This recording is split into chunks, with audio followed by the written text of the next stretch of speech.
Okay. Assalamu alaikum students. Bismillah ar-Rahman ar-Rahim. My name is Jaleel Ahmed and I am associate member of Cost and Management Accountants of Pakistan. The subject I am going to teach you is fundamentals of financial accounting, and currently I am working in Paktok, Marif International Schools and Colleges, Main Boys Campus, Lahore. I'm working over here as an examination controller of Cambridge section, and I am teaching here the accounting of O levels and A levels. My overall experience is of 11 years, and I started in 2009 my career from CFE group of colleges. Then later on I joined another college, IBF, and then I taught in different universities. During this experience, I went to Mauritius. I have international experience over there. I used to teach ACCA courses and as well as ICAEW courses. And I taught over there basically the accounting, management accounting, cost accounting, financial accounting, and then financial management. Here in ICMAP, this is our first class, and I will teach you fundamentals of financial accounting. You can raise the questions, and I will answer those questions at the end of the session during the last 10 minutes. Okay. This was my brief introduction. Now I want to tell you that you have joined Institute of Cost and Management Accountants, and this is, I think so, this is your first class, and I want to tell you first of all about the membership, that how will you become the member.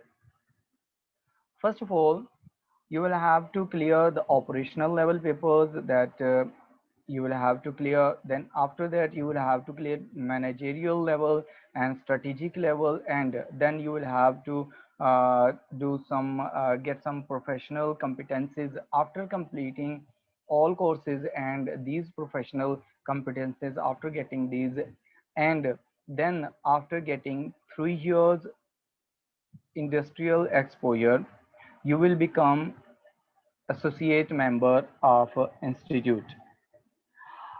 After becoming the associate member, then you will have to get 5 years managerial experience to become the fellow member of the institute.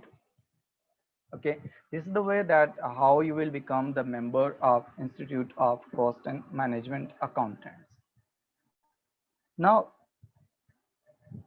I would like to share with you the paper pattern. This is the paper pattern that you are going to appear most probably in Feb.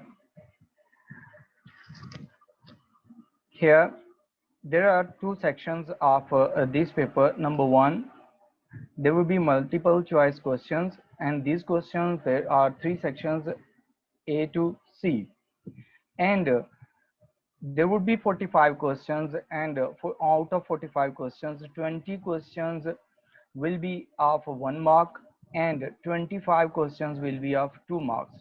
Total marks you will get from MCQs, these will be 70 marks. The remaining paper will be of long-term questions, numerical assessment questions. In these questions, these will be long questions. There will be 3 questions, and in these three questions, every question will be of 10 marks. It means total there will be 30 marks, and you will have to attempt this 100-mark paper, and you will have to score 50% marks in this paper. This is the paper pattern, okay, that you are going to appear in Feb. Then I would like to share the syllabus. here look at the part 1. The part this is the part 1, and the weightage of the part 1 is the 10%, and we will cover here the topics. These are the basically theoretical concepts, and we are going to cover some of these in this first lecture. In this part we will discuss the accounting nature and objectives and financial accounting definition, cost accounting, management accounting, introduction to different terms. And then after this there is another section. These are the all basic concepts. There is a part 2. The weightage of part B is 50%, and we will start these after the completion of part 1. It is not necessary that I will complete all the I will teach all the topics during initial lectures here. There are some concepts which I will teach you after completing some of the topics from part B. Okay, then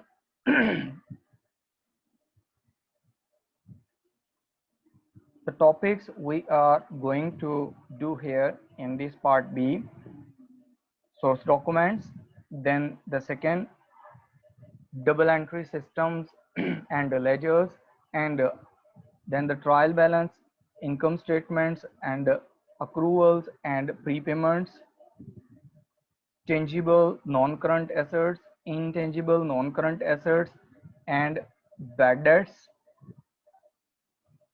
provisions and contingencies, accounting for inventories, accounting for sales tax, accounting for payroll, bank reconciliation statement and pro forma bank reconciliation statement, and so on. There is another topic that is related to the errors. The part C, the weightage of part C is 40%. Okay. The weightage of part A is only 10%, but it doesn't mean that you will not focus on this part A. You will have to focus because you will learn the basic concepts from this area. After learning the basic concepts, you will be able to deal with the part B and then part C of the syllabus that contains all 90% of the weightage, part B and C. Okay. In part C, we will do here the sole trader accounts, company accounts, manufacturing accounts, incomplete records, and then incomplete income and expenditure account that is related to basically non-profit organizations. And then we'll do the statements of the cash flows, financial accounting ratios. Okay, this is the syllabus that we will do during till Feb. And in Feb, during the mid of the January, we will be able to complete the syllabus, and then after that we'll do some revision, we will do some mock, and after that you will appear in examination. Okay, now I would like to tell you the recommended books.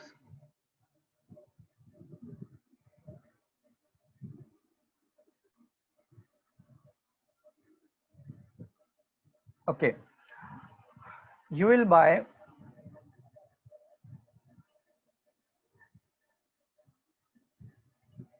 Noman Malik's book. You will buy the book. This book is for AS level. Okay, I'm recommending you this book. The second book for the practice here, for the practice, I am recommending you P1, that is basically MCQ's book of Noman Malik of the same author.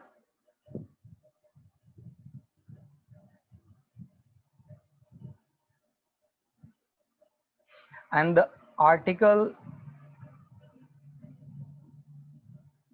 is 111. Article number is 111. 11. You will purchase the same book, because if you will purchase a different book, then there will be a problem.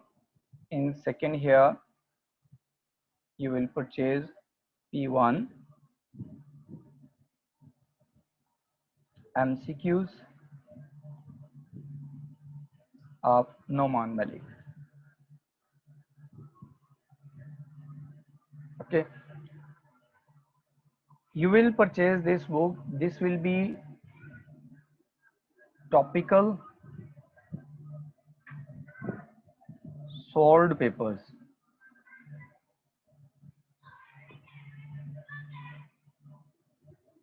Okay, this would be topical solved paper, and this is also related to AS level, or you can ask the shopkeeper to provide you A level book. This is my recommendation, but you can also use business accounting one,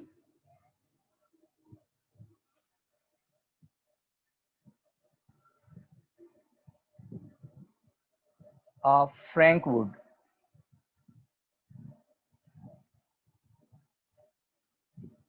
Okay, you can buy also this book, but I would recommend you to this is a good book for practice, this Frank Wood book. Okay, according to your syllabus, but I would recommend you to purchase Noman Malik's book. Plus ICMAP will provide you books, online books. You can use those books for clarification of the concepts, but my recommendation is for the Noman Malik AS level book and P1. These are the MCQs, solved MCQs related to the past papers.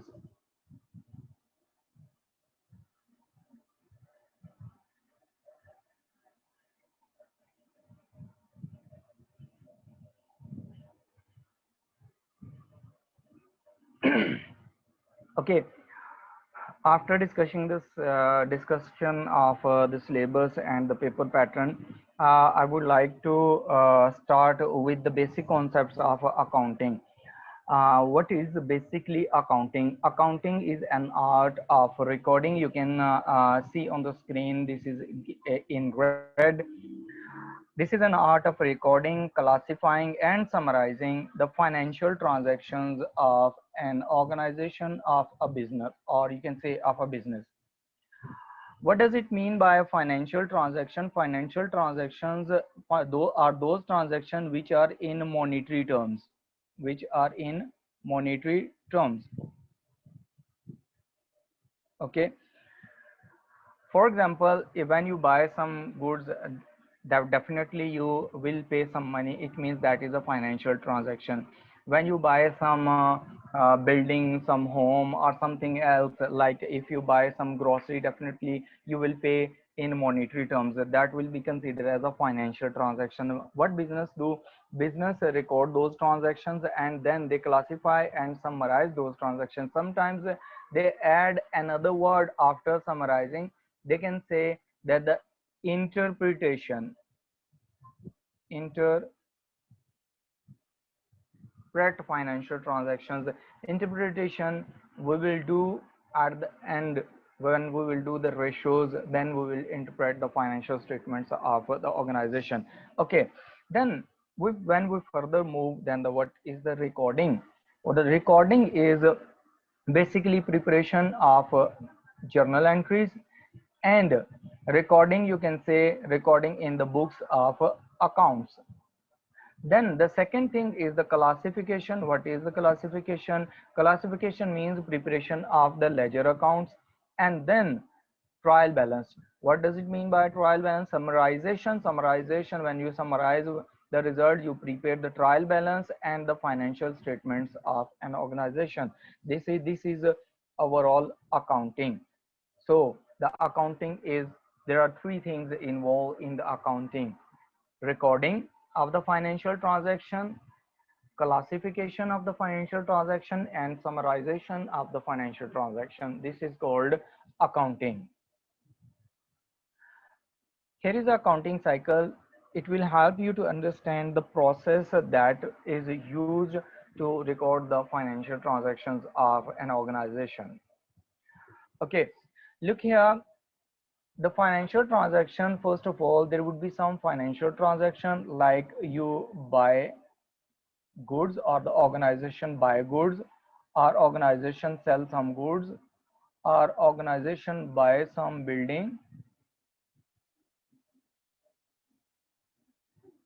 or some business by pay some wages or salaries. These are all financial transactions. These transactions are first of all recorded, and in recording you will say that this is journalization of the entries. This is called preparation of journal entries. Okay, after the preparation of journal entries, what will you do? Then you will prepare ledger accounts. Ledger accounts are prepared. When ledger accounts are prepared, after the preparation of ledger accounts, we will study these one by one. Then after the preparation of ledgers, trial balances are prepared, and then the financial statements are prepared.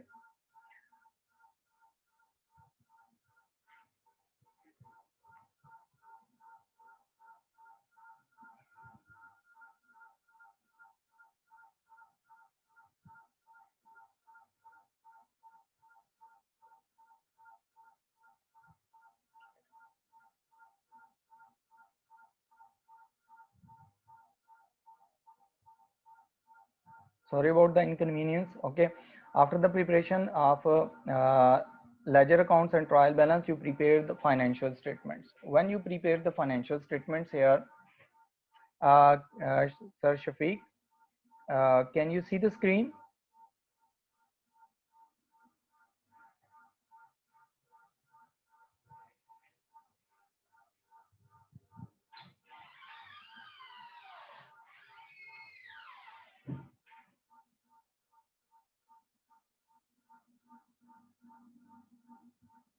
Ji sir, कोई issue आ रहा है sir? मैं ये पूछ रहा हूँ, आपसे पूछ रहा हूँ, मैंने कहा इज देयर एनी प्रॉब्लम? आपको शो हो रहा है सब कुछ? नहीं, प्रॉब्लम तो कोई नहीं सर। ओके, वो मुझे शो हो रहा था, शायद मुझे लगा कि कोई प्रॉब्लम है। ओके नहीं सर, ओके, बिल्कुल सब कुछ okay sir. Okay, here in financial statements, when we prepare the financial statements, there are different financial statements. We prepare the income statement first. Income statement is prepared, and the second one we prepare statement of financial position.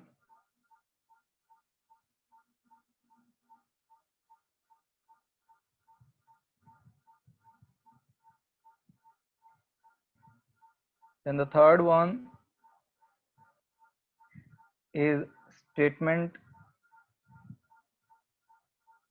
of changes in equity.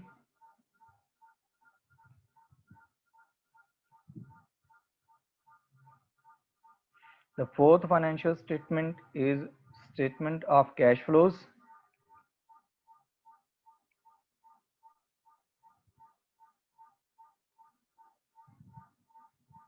And the fifth one is disclosures or notes to the accounts. Okay, here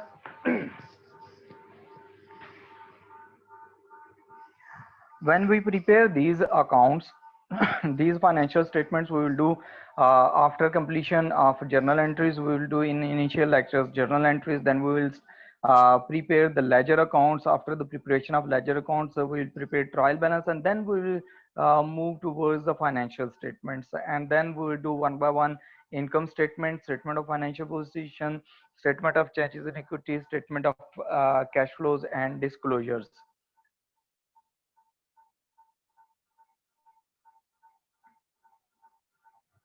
Okay, then there are different headings that there are different things that you must keep in your mind. You will have to memorize if you want to do accounting properly. First of all, you must know what are the assets of a company. Assets are the things which are owned by a business. Okay, we are, keep in mind that we are studying here the business. We are only studying the business.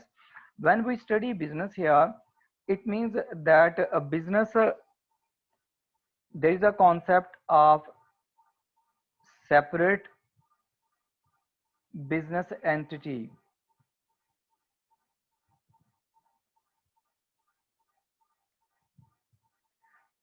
You must keep this in mind. It means that the business and owner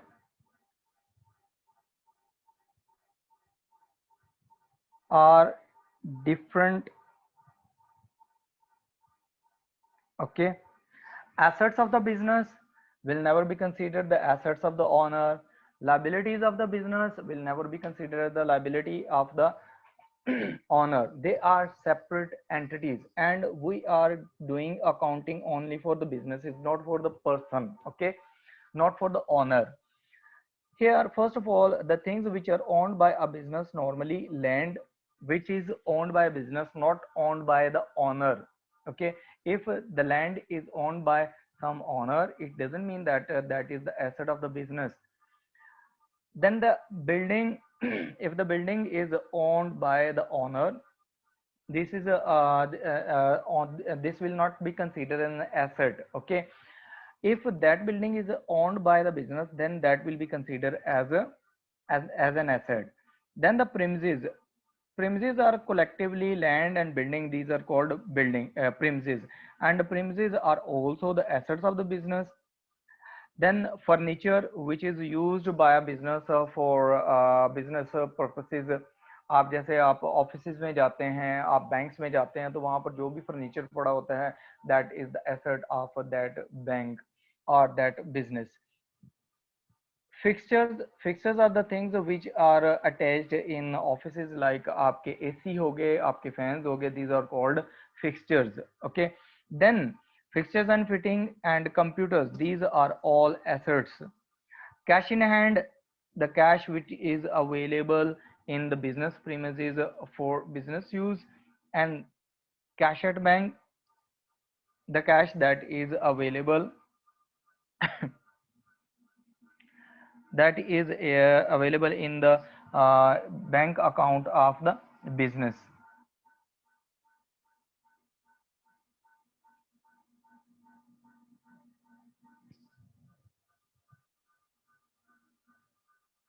Okay, then inventories are the unsold goods. Inventory is the unsold goods at the end of the period. If you are running a business, and at the end of the business there are some unsold goods, those will be known as inventory or stock. Then trade receivables are those persons to whom you have sold goods on credit. ठीक है, business जब चीजें cell करता है, आपने normally retailers देखे होंगे या आपने होलसेलर्स देखे होंगे, व्हेन दे सेल गुड्स, तो उन गुड्स को वो कैश में भी सेल करते हैं, उन गुड्स को वो क्रेडिट पे भी सेल करते हैं.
अस्सलाम वालेकुम.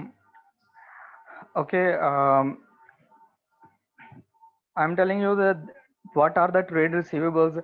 ट्रेड रिसीवेबल्स हमारे पास वो लोग होते हैं जिनको आपने क्रेडिट पे गुड्स सेल की होती हैं, ठीक है। जब बिजनेस सेल करता है गुड्स तो बिजनेस नॉर्मली ये करता है कि कैश में भी सेल करता है, क्रेडिट पे भी सेल करता है, ठीक है। अगर तो क्रेडिट पे सेल हो रही हैं, ठीक है, तो उनको हम कहते हैं, उनको नेम हम देते हैं ट्रेड रिसीवेबल्स, ठीक है। Those are called trade receivables. अच्छा, इसमें हमारे पास यहाँ पर ना कुछ आप, मैंने कहा था वैसे तो मैं question answer at the end address कर लूंगा, but there are some questions from the Qasim Javed. He is saying that the what is the book name. तो वो मैंने बुक का नेम आपको बताया था कि आपने एएस लेवल की अकाउंटिंग परचेज करनी है। I am writing here again, okay, as level accounting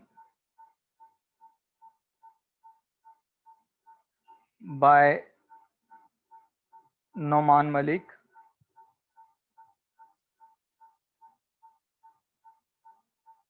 Okay, this is the book name. Okay, the second I told you that कि आपने जो प्रैक्टिस बुक लेनी है,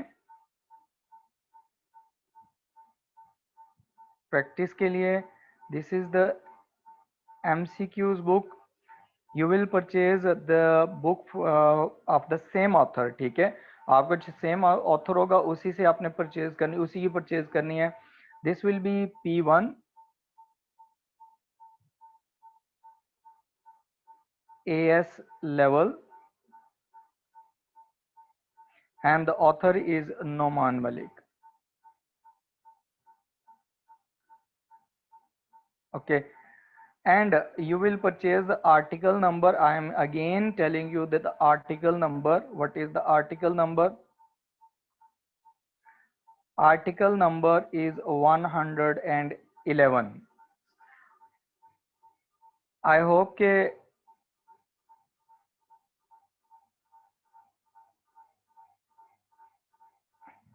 ओके ये आपको ऑनलाइन भी मिल जाएगी, अगर आप ऑनलाइन इसे चेक करें इंटरनेट पे। Rimsha Zahid she is asking about this कि कहाँ से मिलेगी। ये आपको ऑनलाइन आप गूगल पे चेक करें, ये नुमान मलिक की अवेलेबल है बुक, और ये नॉर्मली स्टूडेंट रिसोर्स से मिल जाती है।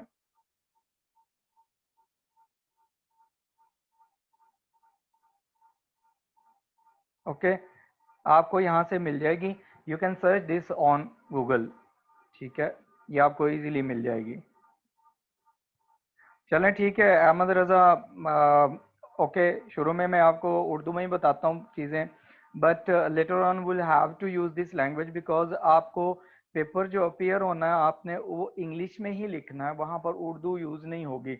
बट स्टार्ट में मैं आपको उर्दू में कर देता हूँ, लिख देता हूँ, कोई मसला नहीं है, ठीक है, बता भी देता हूँ उर्दू में। और हमजा सईद सिलेबस वगैरह मैंने पहले शेयर कर दिया, मैं दोबारा आपको शेयर कर दूंगा, बाद में मैनेजमेंट को शेयर कर दूंगा, बल्कि एक ग्रुप बना के ना उसमें आपको ये सारी चीज़ें मैं शेयर कर दूंगा, ठीक है, तो उसमें कोई मसला नहीं आएगा।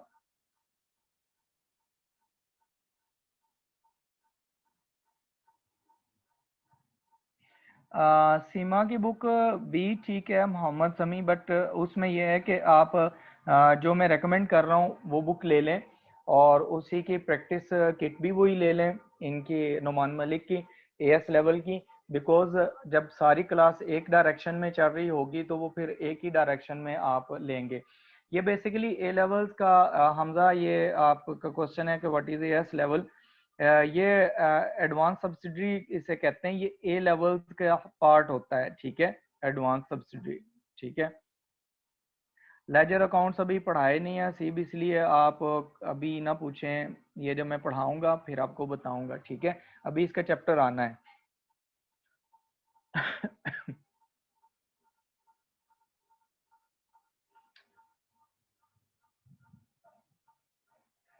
Yasir Faiz, yes you can use ICMA books, ठीक है, लेकिन नुमान मलिक की इसलिए कह रहा हूँ प्रैक्टिस की बुक वो किट ले लें, क्योंकि हमने प्रैक्टिस जब करनी है तो उसमें प्रैक्टिस ज़्यादा है, आपके लिए इजी हो जाएगा पेपर क्लियर करना।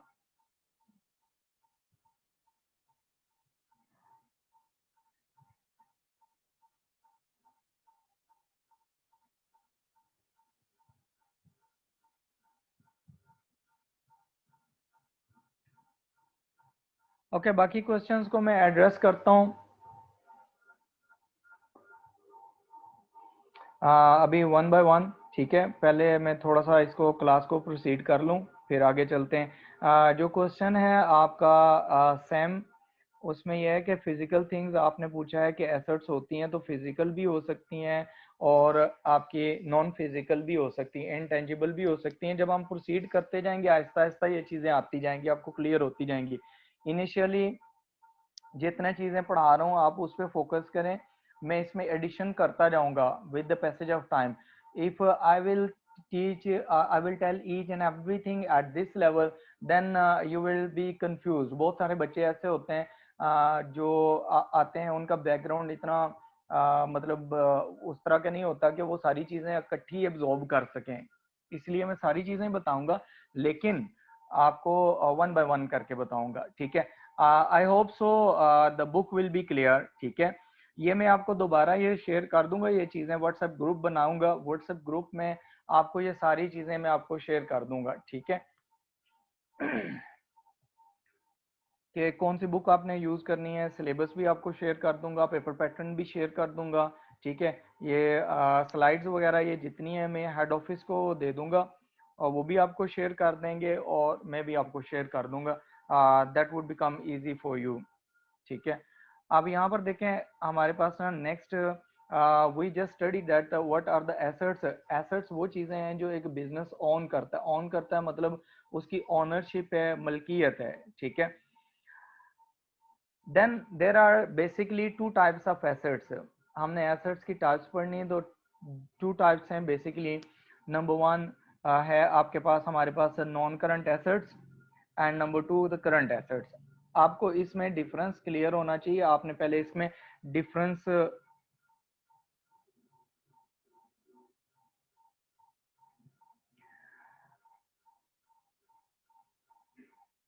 अशना Arif, you in saying that the accounting is a language. Yes, आप कह सकती हैं लैंग्वेज है, लेकिन ये आर्ट है बेसिकली ना। आप इसे एक साइंस भी कह सकते हैं, ठीक है। तो वो आपको इस तरह के क्वेश्चन नहीं पूछे जाते एग्जाम में, ठीक है। Okay, look at the type of the assets. Assets जो होते हैं हमारे पास, there are two types, non current assets हैं and current assets.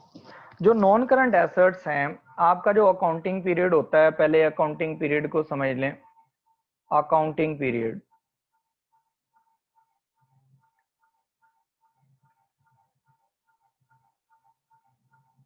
Accounting period basically normally तो ये 1 ईयर का होता है। और होता क्या है अकाउंटिंग पीरियड में, आप क्या करते हैं ड्यूरिंग द अकाउंटिंग पीरियड,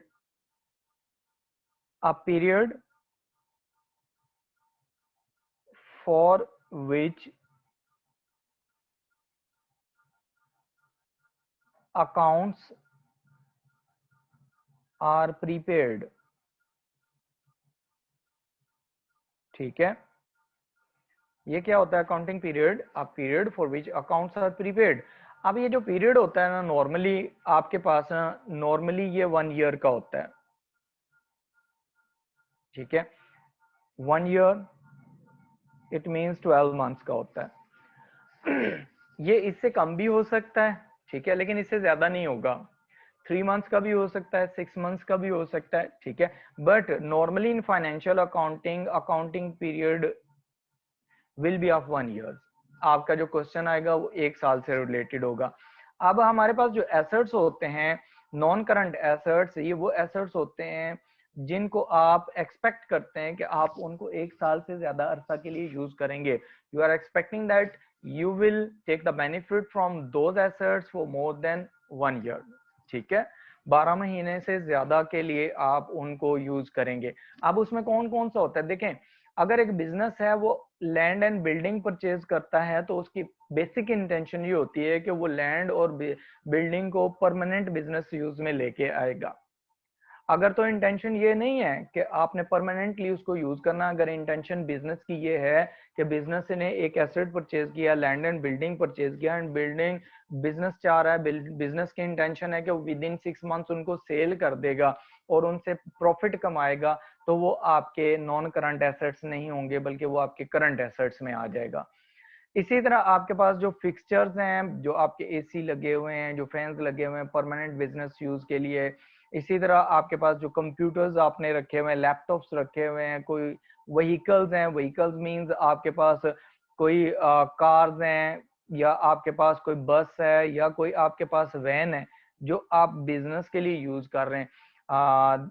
इसमें ट्रक भी इंक्लूड हो सकता है, ठीक है, जो आप अपने बिजनेस पर्पस के लिए यूज करते हैं। ये सारे आपके नॉन करंट एसेट्स होते हैं।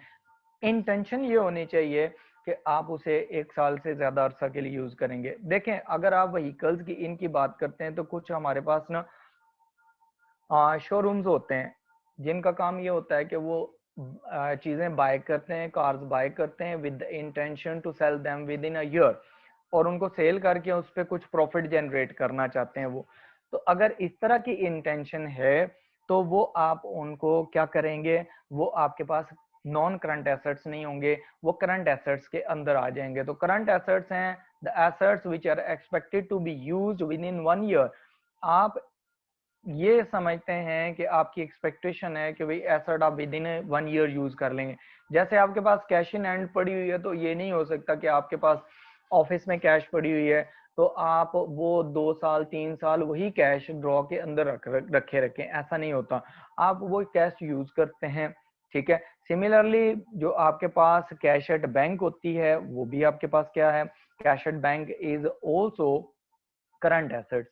इन्वेंट्री जो आपके पास अनसोल्ड गुड्स हैं, unsold goods at the end of the period का मतलब ये होता है कि वो आपके पास पड़ी हुई हैं, आपने विद इन नेक्स्ट ईयर उनको सेल कर देना है, ठीक है। सिमिलरली आपके ट्रेड रिसीवेबल्स हैं, ट्रेड रिसीवेबल्स मैंने आपको अभी बताया, यहाँ ऊपर के ट्रेड रिसीवेबल्स जो होते हैं वो लोग होते हैं जिनको हम क्रेडिट पे गुड्स सेल कर देते हैं, ठीक है। उनको क्या करते हैं, हम क्रेडिट पे गुड्स सेल करते हैं। जब हम उनको क्रेडिट पे गुड्स सेल करते हैं तो उसमें ये होता है कि हमने फ्यूचर में उनसे पैसे लेने हैं, ठीक है। जब हम उनसे फ्यूचर में पैसे अमाउंट रिसीव करेंगे within a month, within 2 months, within 3 months, within a year we are expecting to receive. जैसे जब आप गुड्स सेल करेंगे तो आपके पास उस टाइम ये होगा कि आप जब गुड्स सेल करेंगे आपकी इंटेंशन ये होती है कि आप इनसे पैसे, आपने लिखा होता है कि विद इन 15 डेज आपको पेमेंट करनी है। जैसे रिटेलर सेल करते हैं या होलसेलर सेल करते हैं या कोई बिजनेस सेल करता है तो ऊपर लिख देता है कि विद इन 15 डेज आपने पेमेंट करनी है, विद इन 20 डेज करनी है, विद इन अ मंथ करनी है, विद इन 2 मंथ्स करनी है। तो आप ये कर रहे होते हैं, you are expecting to receive those money from those people, these are your current assets, ठीक है। Is that clear? अब यहाँ पर हमारे पास नेक्स्ट जो चीज है that is related to the liability. Second concept जो है आपने उसको जो करना है that is liability.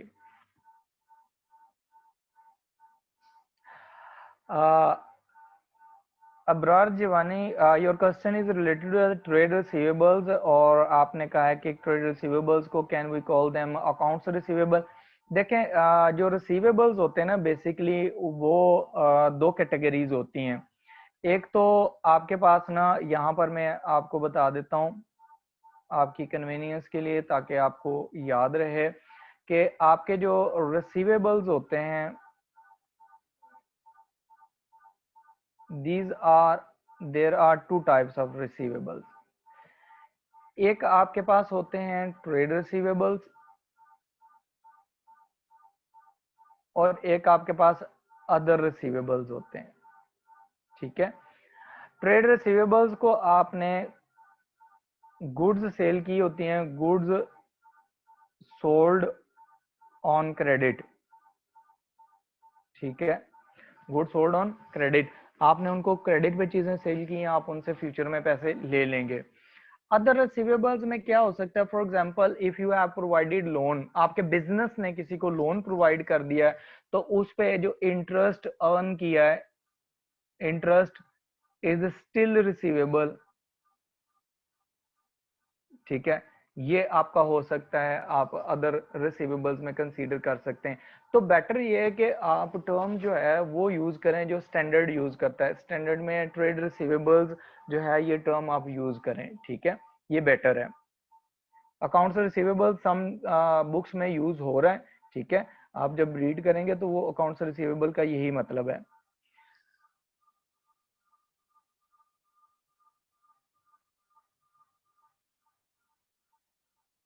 Kashif Ishfaq Lodhi, ठीक है, हम कोई ग्रुप बना लेंगे व्हाट्सएप का, as I told before that we will prepare some group, ठीक है, उसमें आप कम्युनिकेशन कर सकते हैं। तो वो मैं आपको नंबर दूंगा एट द एंड, तो एक ग्रुप क्रिएट करूंगा, आपको मैं फिर उसमें ऐड अप कर लूंगा, या किसी एक स्टूडेंट को कह देता हूँ, वो आपका सीआर होगा एंड ही विल क्रिएट, ठीक है। अच्छा जी, उसके बाद है हामिद सेज दैट एहसन रिजवान, जो स्टूडेंट रिसोर्स है ये आपको ऑनलाइन गूगल पे सर्च करें, आपको मिल जाएगा, उनका कॉन्टेक्ट नंबर भी मिल जाएगा, तो आपको इजीली वो बुक आपको ना ऑनलाइन भेज भी देंगे, ठीक है, पोस्ट कर देंगे आपके एड्रेस पे। और अच्छा, Hamid is saying that the assets दोबारा समझा दें, चलिए मैं आपको दोबारा समझा देता हूँ assets. Okay, look at the assets, assets हमारे पास क्या है, एसेट्स हमारे पास वो चीजें होती हैं बिजनेस के पास जो बिजनेस की मलकियत होती हैं, ओनरशिप में होती हैं, ठीक है, which are held by the business और which are owned by the business, दोनों ही वर्ड्स यूज होते हैं, held by the business and owned by the business. Basically उनका मकसद ये होता है कि आप उनको बिजनेस को चल रन करने के लिए यूज करते हैं, ठीक है, एसेट्स आपके वो चीजें होती हैं। अब इसमें आपके पास बिजनेस के पास कोई लैंड है, बिल्डिंग है, जैसे आप देखें समटाइम्स आप कहीं जा रहे हो तो आपको एक कहीं प्लॉट वगैरह के ऊपर ना बोर्ड लगा नजर आता है कि ये स्टेट लाइफ इंश्योरेंस की प्रॉपर्टी है, ये स्टेट बैंक की प्रॉपर्टी है, ये एचबीएल की प्रॉपर्टी है, या किसी और ऑर्गेनाइजेशन की प्रॉपर्टी है, तो वो ऑनरशिप होती है, इसलिए उन्होंने लिखा होता है। सिमिलरली किसी भी ऑर्गेनाइजेशन के पास कोई भी बिल्डिंग है, प्रीमिसेस हैं, फिक्सचर्स हैं, फर्नीचर्स हैं, कोई भी फिक्स चीजें हैं, या इसके अलावा कोई उनके पास कैश पड़ी हुई है, कैश के अलावा उनके पास बैंक में पैसा, बिजनेस के बैंक अकाउंट में, ऑनर के बैंक अकाउंट में, आप उसको एसेट कंसीडर नहीं करेंगे, ठीक है। इसी तरह कोई पीरियड एंड हो गया, उसके एंड पे कोई अनसोल्ड गुड्स पड़ी हुई हैं, जैसे आप देखें एक अगर पर्सन है वो सीमेंट का बिजनेस करता है, उसको बाय करता है और उसको सेल करता है, तो eight the end of the period, eight the end of the year, अगर उसके पास 100 बैग पड़े हुए हैं अनसोल्ड, दो that will be consider as a stock, ठीक है, तो वो आपका स्टॉक होगा, उसको आप कंसीडर करेंगे इन्वेंट्री या स्टॉक, ठीक है। उसके बाद आपके ट्रेड रिसीवेबल्स हैं, ट्रेड रिसीवेबल्स में कई दफा समझा चुका हूँ कि ट्रेड रिसीवेबल्स जो हैं इनका इसका मतलब है ये वो लोग होते हैं जिनको आपने क्रेडिट पे गुड्स सेल की हैं।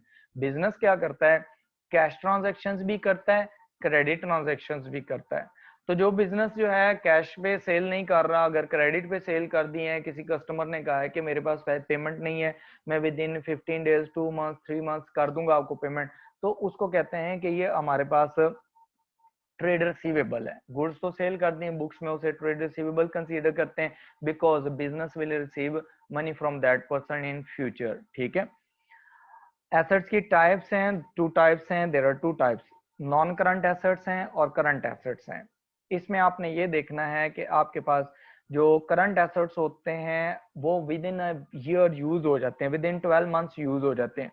जो नॉन करंट एसेट्स होते हैं वो आपके मोर देन 1 ईयर आप एक्सपेक्ट करते हैं कि वो आपके पास मोर देन 1 ईयर यूज होंगे, ठीक है, those are known as non current assets. तो नॉन करंट एसेट्स में जो भी आप परमानेंट बिजनेस यूज के लिए एसेट लेते हैं वो आपके आ जाते हैं, जैसे कि लैंड एंड बिल्डिंग है, प्रीमिसेस है, फिक्सचर्स एंड फिटिंग हो गए, कंप्यूटर सिस्टम्स हो गए, लैपटॉप्स हो गए, जो आप परमानेंट यूज के लिए इसी तरह आपने कोई कार्स खरीद ली है, आपने कोई बस खरीद ली है, जैसे आप उसके लिए आप वैन वगैरह परचेज कर रहे हैं एम्प्लॉयज को पिक एंड ड्रॉप देने के लिए।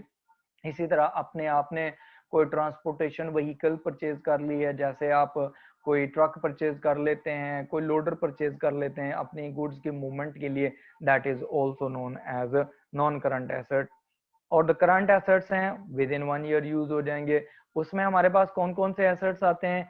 कैश इन हैंड आता है, कैश एट बैंक आता है, इन्वेंट्री आता है, ट्रेड रिसीवेबल्स आता है। ये वो एसेट्स हैं जो आप with in a year use कर लेंगे, इनका बेनिफिट आप ले लेंगे।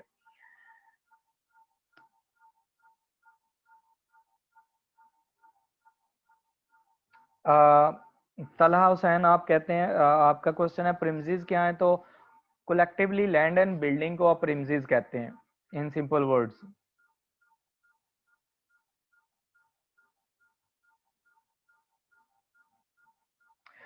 आमिना शहजाद आपका क्वेश्चन है कि बुक कब परचेज कर लें? आप एज सुन एज इसको परचेज कर लें, बिकॉज जब हम प्रैक्टिस करेंगे तो मैं आपको क्वेश्चन शो करूंगा स्क्रीन पे, आपके पास वही क्वेश्चन आपके पास भी होगा और आप इजीली उसको कर लेंगे, अदरवाइज आपको बाद में वो समझने में मुश्किल होनी है।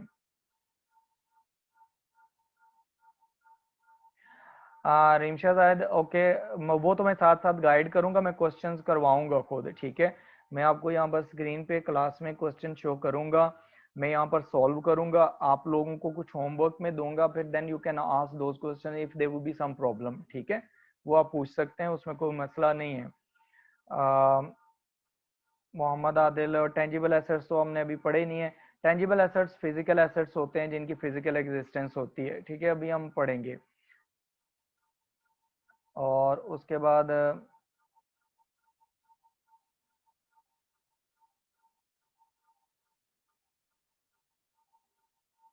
नहीं नहीं आप मलिक मोहम्मद उस्मान, अकाउंटिंग की ही बुक लेनी है आपने, ठीक है, ये एसेट्स की कोई बुक नहीं है, अकाउंटिंग की बुक है।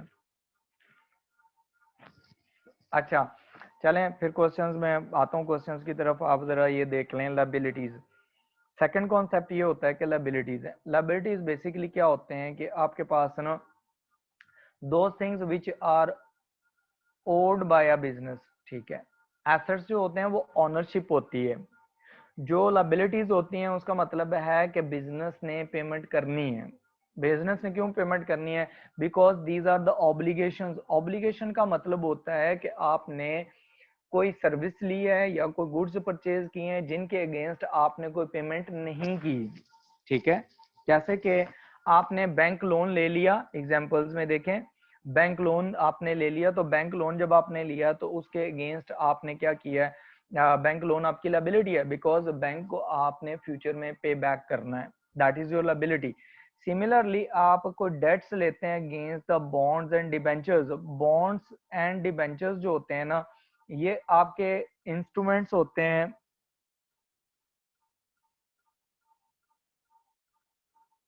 ठीक है, या आप इनके अगेंस्ट लोन ले लेते हैं, इनके अगेंस्ट, ये फाइनेंशियल इंस्ट्रूमेंट्स होते हैं, ठीक है, जिनके अगेंस्ट आप क्या कर लेते हैं? लोन ले लेते हैं। फॉर एग्जांपल कंपनीज क्या करती हैं, उन्हें जब लोन की जरूरत पड़ती है वो बैंक में जाती हैं, बैंक से पैसा ले लेती हैं, या वो क्या करती हैं कुछ बॉन्ड्स इशू कर देती हैं, डिबेंचर्स इशू कर देती हैं। उसमें क्या होता है कि उन्होंने प्रॉमिस किया होता है कि in future after some specific time, जैसे 5 साल बाद, 10 साल बाद, business will repay the loan, ठीक है। तो वो जब रीपे करेगा, प्लस वो उसमें ये भी कर देता है कि बिजनेस उसमें से लोन भी रीपे करेगा प्लस इंटरेस्ट भी पे करेगा, दोनों चीजें होंगी उसमें, ठीक है। अब यहाँ पर देखें, नेक्स्ट है ट्रेड पेबल्स। जैसे हमारे पास ट्रेड रिसीवेबल्स हैं, सिमिलरली उसके ऑपोजिट जो होते हैं ना वो ट्रेड पेबल्स होते हैं। ट्रेड पेबल्स बेसिकली वो सप्लायर्स हैं, क्रेडिट सप्लायर्स आप इन्हें कह सकते हैं, क्रेडिट सप्लायर्स, कि आपने इनसे क्रेडिट पे चीजें परचेज की हुई हैं। जब आपने क्रेडिट पे परचेज की हुई हैं तो you will pay them in future, ठीक है, आप उन्हें क्या करेंगे? You will pay them in future. तो जब आपने फ्यूचर में उनको पेमेंट करनी है तो that will be consider as a liability. जब तक आप उनकी पेमेंट नहीं करते that is consider as a liability. Then आता है बैंक ओवरड्राफ्ट। बैंक ओवरड्राफ्ट ये फैसिलिटी होती है जो बैंक्स प्रोवाइड करते हैं अपने जो बिजनेसेस हैं उनको नॉर्मली, कि अगर आपके पास अकाउंट में पैसे खत्म हो गए हैं तो आप एक्स्ट्रा पैसे भी ले सकते हैं बैंक से, ठीक है, एक्स्ट्रा पैसे निकलवा सकते हैं। जैसे कि बिजनेस के बैंक अकाउंट में 1 मिलियन रुपीज थे, तो उन्होंने क्या किए, उन्होंने विड्रॉ करवा लिए, सारे यूज कर लिए, तो बैंक ने उन्हें फैसिलिटी दी हुई है कि आप 50,000 एक्स्ट्रा निकलवा सकते हैं, तो वो बैंक से 50,000 एक्स्ट्रा जो है वो ले लेते हैं। That is called a bank overdraft, ठीक है। Is that clear?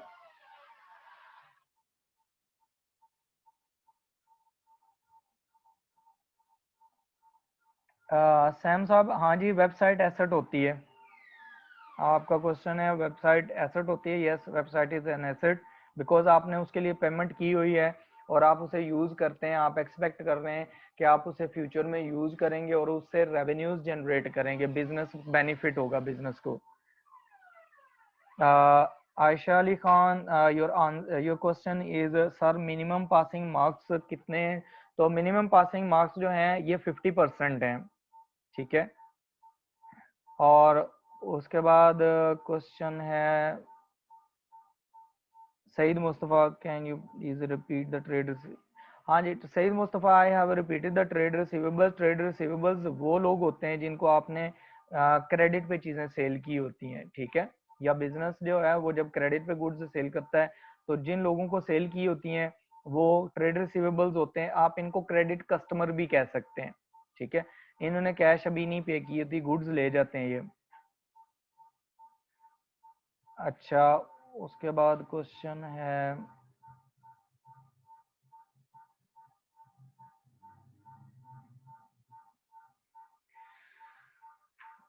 डिबेंचर्स का।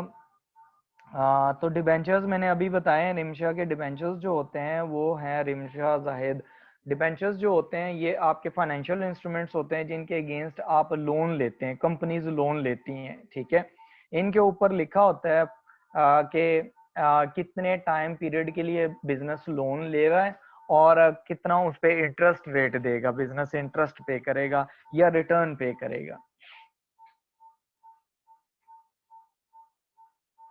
और उसके बाद बॉन्ड्स भी ऐसे ही है। अमीन वारसी, आप बॉन्ड्स का पूछ रहे हैं, तो बॉन्ड्स भी एक इंस्ट्रूमेंट होता है, फाइनेंशियल इंस्ट्रूमेंट। इसमें क्या होता है कि आप जब ये कंपनीज इशू करती हैं और उसके अगेंस्ट लोन ले लेती हैं, इसके ऊपर भी लिखा होता है कि कंपनी जो है या बिजनेस जो है वो कितने साल के लिए आपसे लोन ले रहा है, ठीक है, और कितना उस पर लोन ले रहा है और कितनी अमाउंट पे इंटरेस्ट देगा, वो सारी चीजें उसमें होती हैं, लिखी होती हैं, ले लोन के लिए यूज होते हैं। Hasan Uzzaman, bank overdraft, you are asking about the bank overdraft. तो बैंक ओवरड्राफ्ट जो होती है ये फैसिलिटी होती है जो बैंक की तरफ से प्रोवाइड की जाती है नॉर्मली बिजनेसेस को, कि अगर उनके अकाउंट में पैसे खत्म हो गए हैं तो they can withdraw extra money, ठीक है, तो वो एक्स्ट्रा भी उसमें से निकलवा सकते हैं। ये आपके पास ऑब्लिगेशन जो होती है उसका मतलब होता है कि लाइबिलिटी आपने पे करनी है, ठीक है। Alisha Nayani, bank overdraft, I have just told the bank overdraft. Debt जो होता है दैट इज लोन।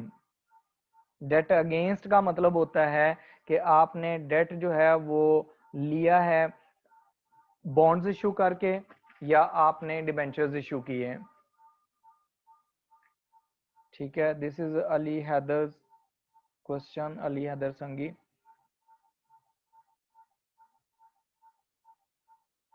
अच्छा, एग्जाम्शन वाले हैं, जैन अली पूछ रहे हैं कि जिनको एग्जाम्शन मिली है अकाउंटिंग में वो लेक्चर लेना है, तो लेक्चर ले लें तो बेटर होगा, क्योंकि इसमें कॉन्सेप्ट थोड़े से डिफरेंट आ जाते हैं, थोड़ा सा बेटर हो जाएगा आपकी इम्प्रूवमेंट। बेशक आप एग्जाम में अपीयर हो ना हो, but it is better to take the class.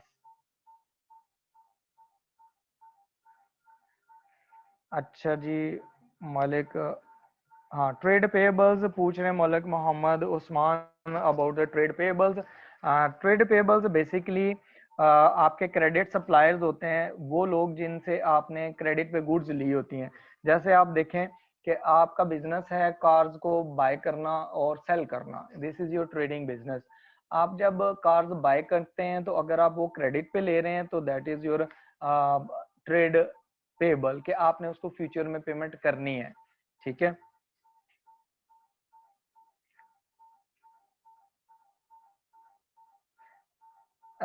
Isha Nasir, bank ओवरड्राफ्ट्स, आपका क्वेश्चन है कि बैंक ओवरड्राफ्ट्स और other trade receivable. No no, आप बैंक ओवरड्राफ्ट को ट्रेड रिसीवेबल के साथ मिक्स ना करें। आपने बैंक ओवरड्राफ्ट का मतलब होता है ये आपकी लायबिलिटी है, आपने बैंक से एक्स्ट्रा पैसे ले लिए, आपके अकाउंट में पेमेंट खत्म, कैश खत्म होगी तो आपने एक्स्ट्रा फैसिलिटी यूज कर ली, तो ये आपकी बेसिकली डेट होता है, आपकी लायबिलिटी होती है। जबकि ट्रेड रिसीवेबल्स जो होते हैं वो एसेट्स होते हैं, आपने उनसे पैसे रिसीव करने हैं। महद बट जो है, what are the obligation, obligations basically liabilities हैं जो आपने पे करनी है फ्यूचर में, ठीक है।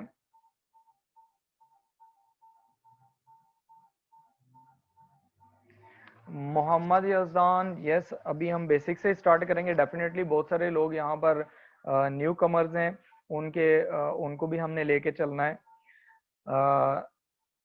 बॉन्ड्स को मैंने रिपीट कर दिया, मोहम्मद अमीन वारसी दोबारा से अभी, ठीक है।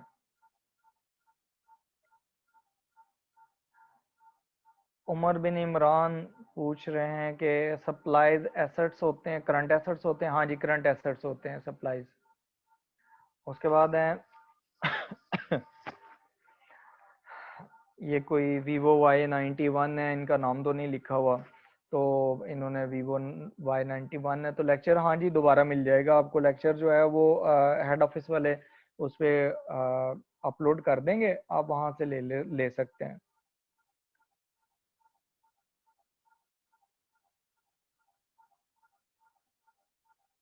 डिबेंचर्स का रिमशा में बता चुका हूँ कि ये इंस्ट्रूमेंट्स होते हैं जिनके अगेंस्ट आप इशू करके ना बिजनेस जो है वो लोन लेता है।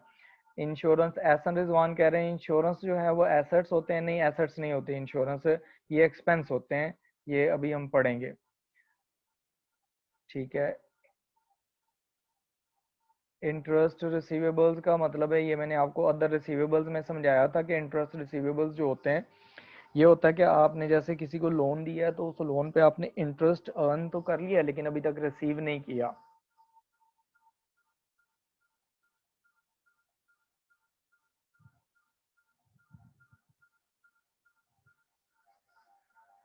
अच्छा, ये जो जैन अली हैं, बैंक ओवरड्राफ्ट में नॉर्मली तो इंटरेस्ट चार्ज नहीं होता, लेकिन ना ये होता है कि अगर आप उस लिमिट से जो जितने टाइम लिमिट के लिए ओवरड्राफ्ट फैसिलिटी दी गई हो उससे एक्सीड कर दें तो फिर चार्ज होता है interest.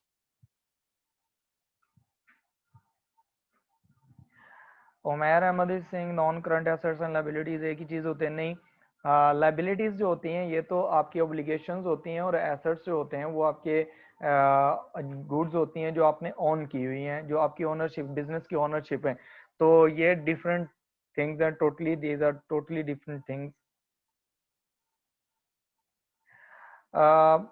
Saad Mustafa Singh, the bank overdraft loan ही होता है। लोन का वर्ड आप नॉर्मली इसमें यूज नहीं करते, इसे लोन का मतलब होता है कि आपने लॉन्ग टर्म लोन ले लिया है किसी से ना, जैसे बैंक से लोन लिया तो वो आपने 5 साल 10 साल के लिए लिया है। लेकिन जो बैंक ओवरड्राफ्ट फैसिलिटी होती है वो तो कुछ पीरियड के लिए होती है, कुछ मंथ्स के लिए होती है, ठीक है। साद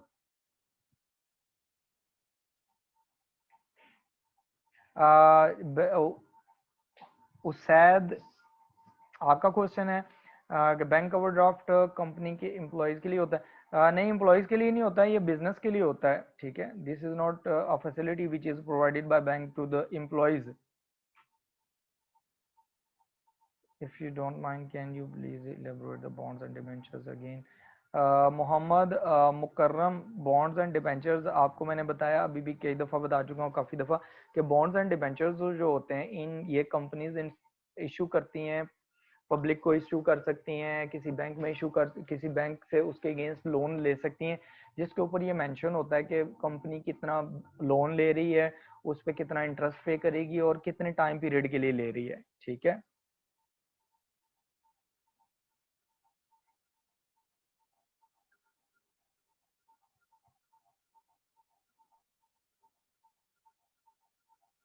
अच्छा, इनमें से ना आप लोगों में से कोई एक बंदा जो है ना वो ऐसा करे कि वो एक व्हाट्सएप अकाउंट बना ले।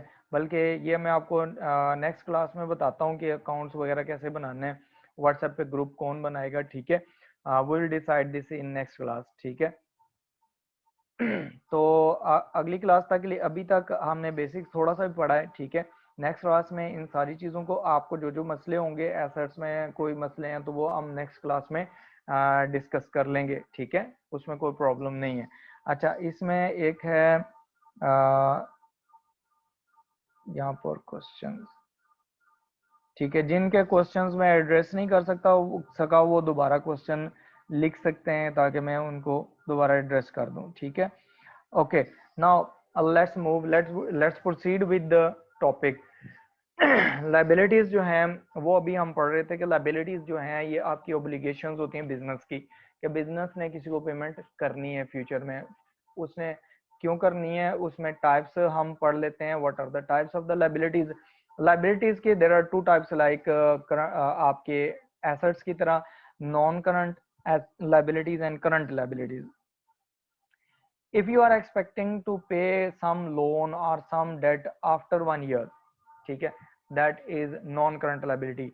जैसे नॉर्मली ये होता है कि आप बैंक से लोन लेते हैं तो बैंक से लोन लेते हैं 5 years के लिए, 10 years के लिए, जैसे घर के लिए भी लोन ले लेते हैं आप। इसी तरह बिजनेसेस ना अपने लॉन्ग टर्म जो प्रोजेक्ट्स लगा रहे होते हैं उसके लिए जो लोन लेते हैं वो बिजनेस ले लेते हैं लॉन्ग टर्म के लिए, वो 1 साल से ज्यादा पीरियड के लिए होते हैं। That's why they are known as non current liabilities. And the current liabilities are the liabilities which are payable within a year, ठीक है। आपने विद इन अ ईयर उनको पे कर देना है।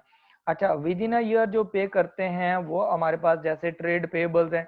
ट्रेड पेबल्स हमेशा शॉर्ट टर्म लाइबिलिटी ही होगी। आप किसी से क्रेडिट पे गुड्स परचेज कर लेते हैं तो आपने ये नहीं करना कि अब मैं 2 साल बाद पेमेंट करूंगा, ऐसा नहीं होता। आप with in a month, within 2 months 3 months आप पेमेंट कर देते हैं। देन द बैंक ओवरड्राफ्ट आपके लिए कुछ टाइम के लिए होता है, कुछ डेज के लिए, 45 डेज के लिए भी हो सकता है, 30 डेज के लिए हो सकता है, depending on the policy of the organisation, ठीक है।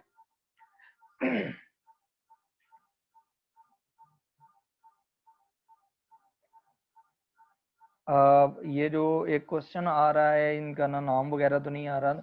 इन्होंने कहा can you repeat interest receivable. तो इंटरेस्ट रिसीवेबल जो होता है बेसिकली आप, मैंने बताया कि आपने किसी को लोन दे दी है, जैसे बैंक लोन्स इशू करते हैं तो उसके अगेंस्ट इंटरेस्ट जनरेट करते हैं, तो इंटरेस्ट जो होता है वो रिसीवेबल है। अगर कस्टमर ने अभी तक पे नहीं किया तो that will be the asset of the business.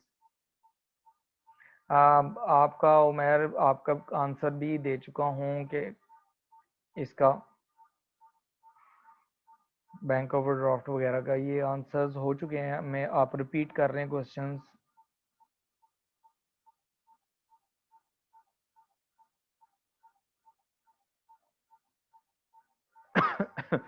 अच्छा,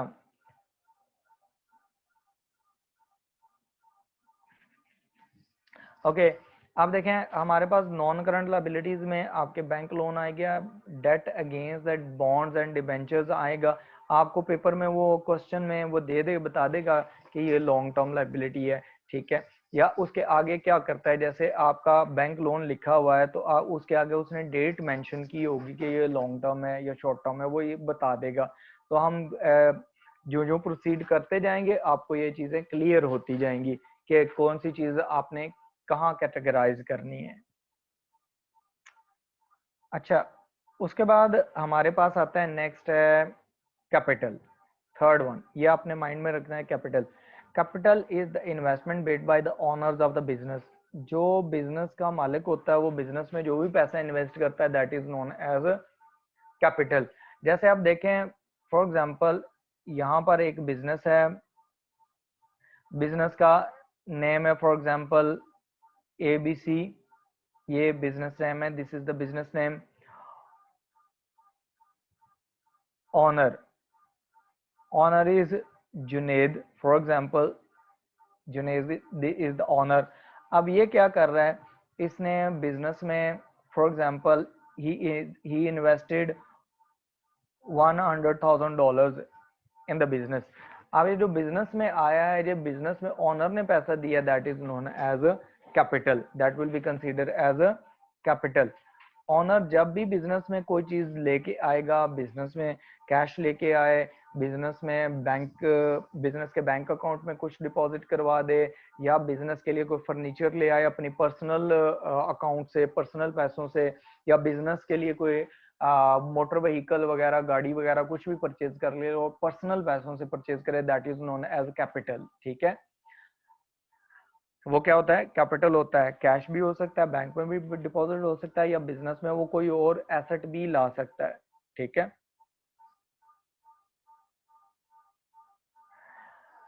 बैंक ओवरड्राफ्ट मोहम्मद ताहा, कंडीशंस होती हैं, लेकिन उसमें ये होता है कि नॉर्मली बिजनेस के क्योंकि पैसे उनके काफ़ी ज़्यादा होते हैं, तो बिजनेस का ज़्यादा पैसे उन्होंने बैंक में रखे होते हैं, तो बैंक फैसिलिटेट करता है ताकि वो अपने कस्टमर को रिटेन कर ले। ठीक है, और कोई कंडीशंस नॉर्मली नहीं होती। ठीक है,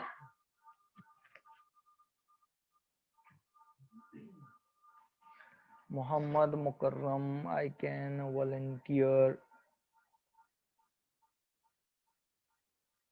ठीक है, उसके बाद बैंक ओवरड्राफ्ट की कोई लिमिट, हाँ डेफिनेटली लिमिट होती है। आपके मोहम्मद अयाज का क्वेश्चन है, लिमिट होती है उसकी कि कितने आप अमाउंट विड्रॉ करवा सकते हैं और कितने टाइम में आपने पे करना है।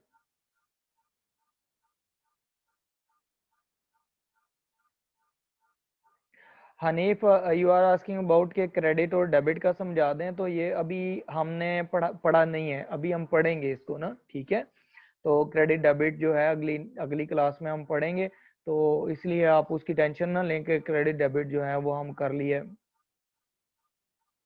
फिजा is saying the assets and liabilities में डिफरेंस बता दें। फिजा, जो एसेट्स होते हैं वो आपकी ओनरशिप होती है, आपके मलकियत होती है बिजनेस की। ठीक है, और जो लायबिलिटीज होती हैं वो बिजनेस ने पेमेंट करनी होती हैं, जो भी आपकी लायबिलिटीज ऑब्लिगेशंस होती हैं कि आपने फ्यूचर में पेमेंट करनी है। जैसे आप कोई फर्नीचर परचेज करके ले आते हैं और उसके अगेंस्ट अभी पेमेंट करनी है, फ्यूचर में करेंगे, दैट इज योर लायबिलिटी। ठीक है, सिमिलरली आपने बैंक से लोन वगैरह ले लिया, वो भी लायबिलिटी होती है। Usama Hashmi saying the land rent liability होती है। लैंड जो रेंट होता है, अगर आप वो एक्सपेंस होता है। ठीक है, वो एक्सपेंस होता है, लेकिन अगर आपने पेमेंट नहीं की हुई, टाइम गुजर चुका है, फॉर एग्जांपल पिछले साल की पेमेंट नहीं की, in that case that would be consider as a liability.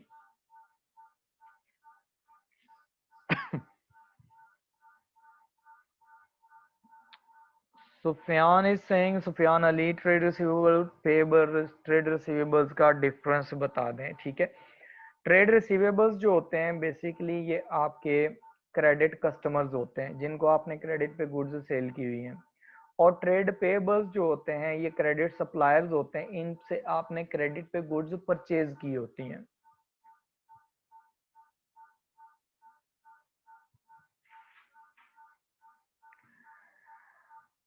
अच्छा, Mohammad Sami Singh, taxation owed by government. ठीक है, वो तो गवर्नमेंट की चीज है ना, अगर तो वो कंपनी ने अभी टैक्स पे करना है, फॉर एग्जांपल लास्ट ईयर का टैक्स कैलकुलेट हुआ, फॉर एग्जांपल वो था 50,000, स्टिल कंपनी ने नहीं पे किया, तो that will be the liability of the company. ठीक है, वो बिजनेस की लायबिलिटी होगी।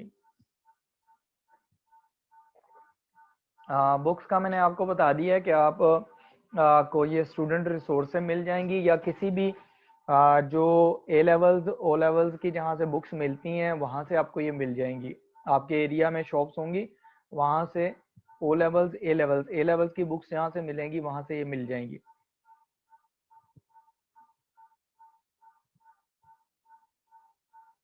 Qasim is saying that the capital और एसेट्स दोनों सेम है। नो, कैपिटल जो होता है ये ओनर जो इन्वेस्टमेंट बिजनेस में करता है उसको कैपिटल कहते हैं।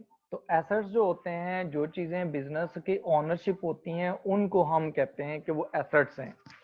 ये हम जर्नल एंट्रीज जब करेंगे उसमें आपकी ये सारी चीजें आहिस्ता आहिस्ता क्लियर हो जाएंगी।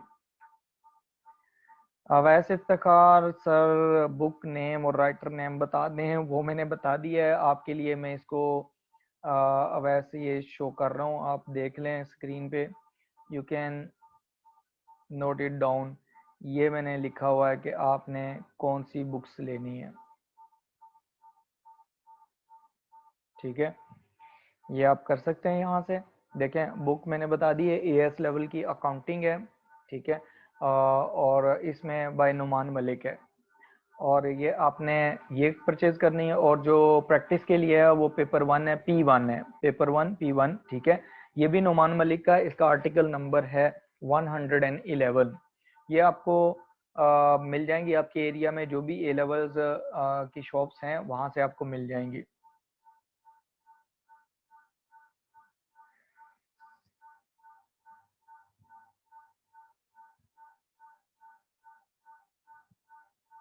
आप जंग में हैं, वीवो Y91 है कोई, ठीक है। ये आपको आपके एरिया से जंग से भी मिल जाएंगी, जहां से आपको ए लेवल की बुक मिलेंगी ना, वहां से ये मिल जाएंगी आपको, ठीक है। आप वहां से पता कर लें।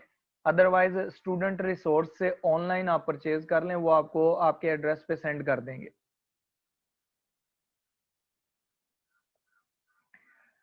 अच्छा जी, Zara Beg is saying that can you repeat the non-current liabilities?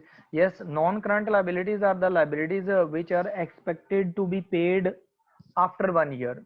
जो भी लाइबिलिटीज जिसको आप समझते हैं कि आप 1 साल बाद वो रिपीट आप पे होंगी, वो आपकी नॉन करंट लाइबिलिटीज कहलाती हैं, ठीक है।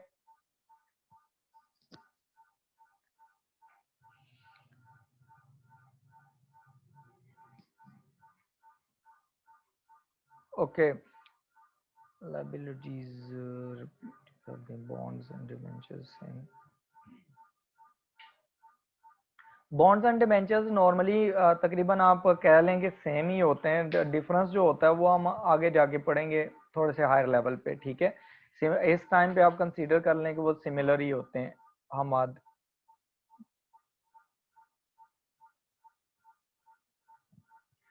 Aqsa Mushtaq explain the trade payables. Trade payables simply Aqsa ये होते हैं कि आपने जो जिन लोगों से आपने क्रेडिट पे चीज़ें परचेज की हुई हैं, ठीक है, उनको हम ट्रेड पेबल्स करते हैं। लेकिन वो गुड्स होती हैं, गुड्स फॉर रीसेल पर्पस, ठीक है।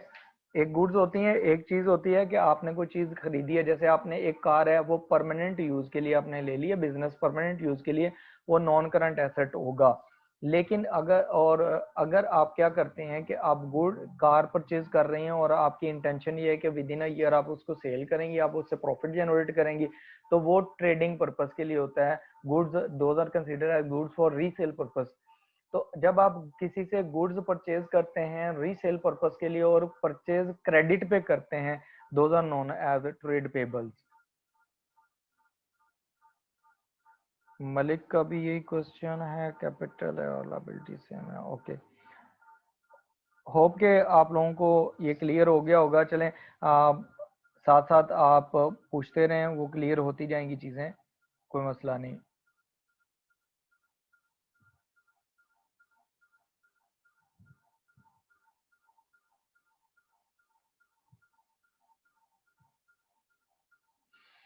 ओके जी, कैपिटल रिपीट करता हूँ। कैपिटल जो होता है आपके पास, जो हमारे पास जो कैपिटल है, एक स्टूडेंट है, he saying that repeat the capital. Capital is basically investment by the owner. Owner ने बिजनेस में जितना पैसा लगाया होता है, दैट इज कॉल्ड कैपिटल, ठीक है। अब वो चाहे वो उसमें कैश में पेमेंट करे, या वो बिजनेस के बैंक अकाउंट में जाके डिपॉजिट करवा दे वही पैसा, या कोई और एसेट ले ले। एनी अदर एसेट का मतलब ये है कि बिजनेस के लिए उसने कार परचेज कर ली, that is being used by the business, ठीक है।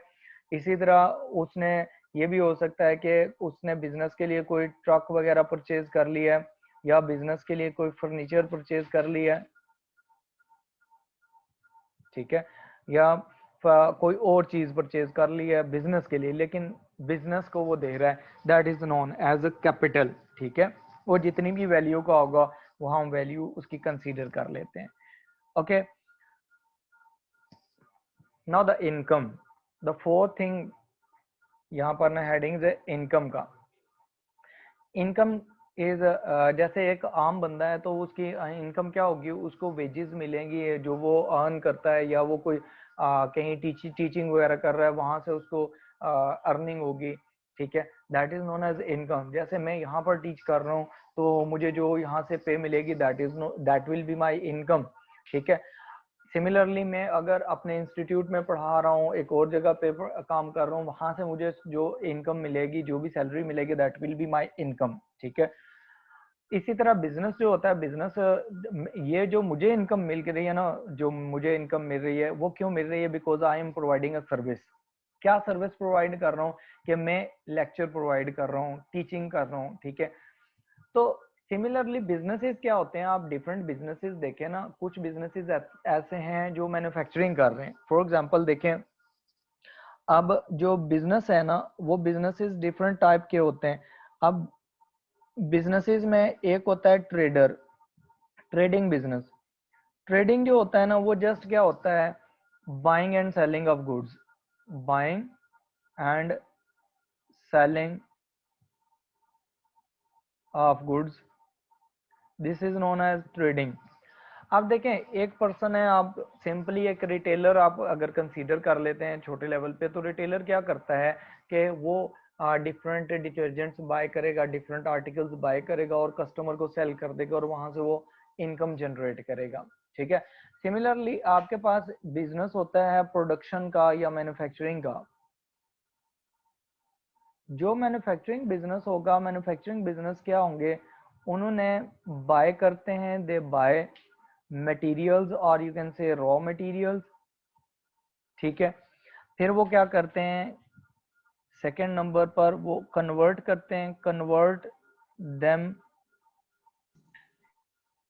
इनटू फिनिश गुड्स, वो उनको फिनिश गुड्स में कन्वर्ट कर देते हैं।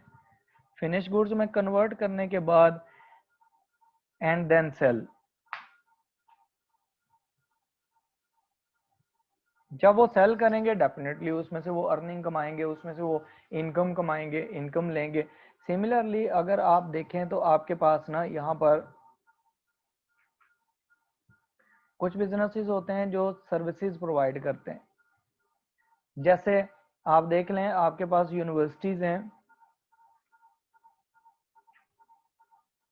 ये सर्विसेज प्रोवाइड कर रही है।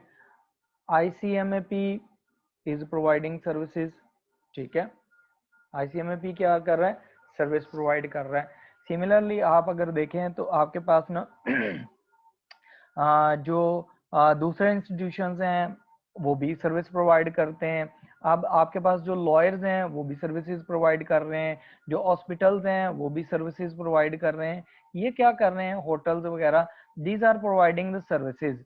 जो सर्विसेज हैं उसके अगेंस्ट वो क्या करते हैं, चार्जेस लेते हैं। जो चार्जेस वो लेते हैं that is consider as the income of those organisations, ठीक है।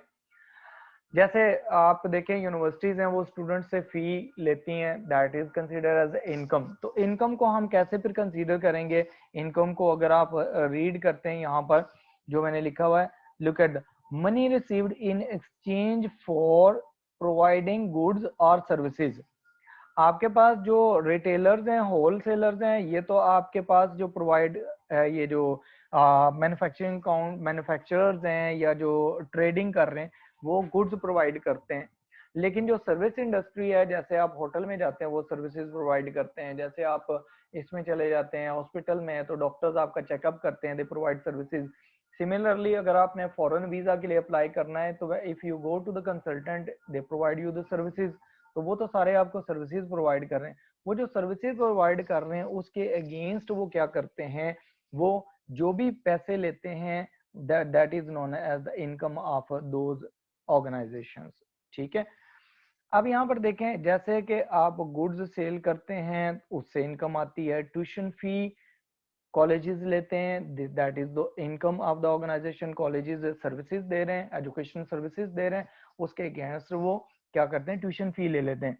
सिमिलरली जो इंटरेस्ट रिसीव्ड होता है ऑन लोन ग्रांटेड, जैसे देखें बैंक्स होते हैं, बैंक क्या करते हैं जब लोन ग्रांट करते हैं, लोन देते हैं, तो उसके against banks loan receive interest receive करते हैं।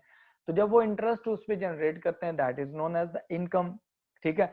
सिमिलरली आप किसी प्रोजेक्ट में इन्वेस्टमेंट करते हैं, उस प्रोजेक्ट से आपको कुछ प्रॉफिट आता है, कुछ आपको डिविडेंड वगैरह कुछ आ जाता है, तो that is known as the income. ठीक है। सिमिलरली अगर एक बिजनेस है या आपकी अपनी कोई बिल्डिंग है, तो आप उसको रेंट पे प्रोवाइड कर देते हैं और उससे आप रेंट रिसीव करते हैं, that is also known as income. ठीक है। Is there any question related to income? You can type, you can ask in question.